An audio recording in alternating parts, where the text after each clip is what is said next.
बात। जिम प्रति लाभ लोभ अधिकाई, यानी हर लाभ सां लोभ वधंदो आहे, हर प्रॉफिट सां लालच वधंदी आहे। अञा वधीक मिले, अञा वधीक।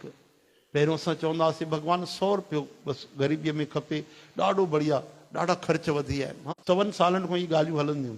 अॼु खां जॾहिं सस्ताई हूंदी, जॾहिं 10 रुपए किलो खीर हूंदो, तॾहिं बि बुजुर्ग चवंदा ॾाढी महांगाई वधी वई आहे।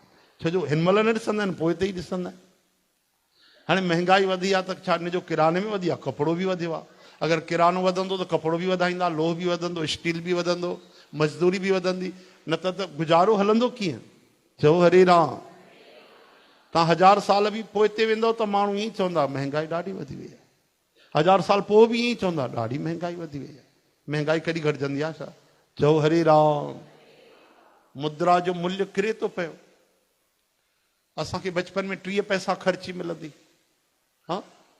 हाणे 10 जो नोट जो ॿारनि खे त बूथ सुॼाए करे 7 ॾींहं तव्हां सां ॻाल्हाईंदो कोन। भिखारी सम्झो तो? 10 रुपया था ॾियो असांखे, छा ईंदो आहे 10 रुपए में? ठीक सां चॉकलेट न ईंदो, रखो पाण वटि, ॻाल्हाईंदव ई कोन तव्हां सां। चओ हरे राम।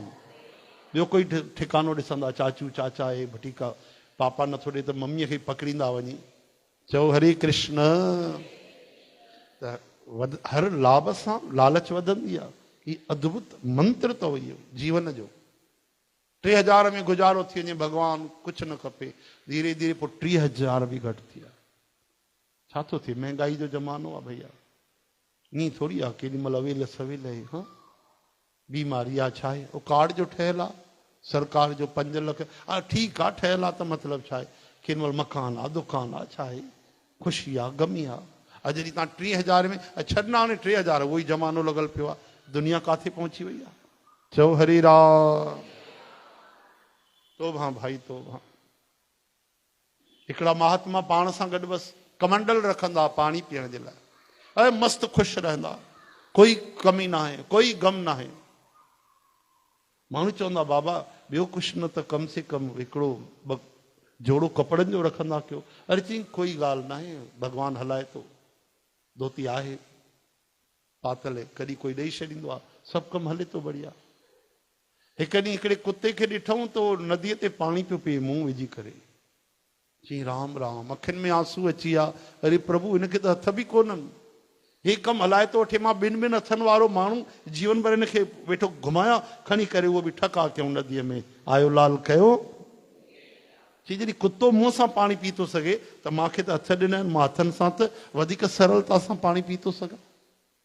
आहे की न गोपाल दास? सही आहे न? हरे राम। इन जो अर्थ इहो न आहे की तव्हां बि भांडा कढी फिटी कयो, ॿाहिरि सामान कढी करे तिजोरियूं फिटी कयो। मुंहिंजे चवण जो अर्थ एतिरो आहे, हिन महिल हिन कंडीशन में अॼु जे ॾींहं में जीअं भॻवानु रखियो आहे उन में संतोष कयूं। ग़रीबनि जा बि कम थींदा आहिनि, ग़रीबनि जी बि शादियूं थींदियूं। हिकिड़े गांव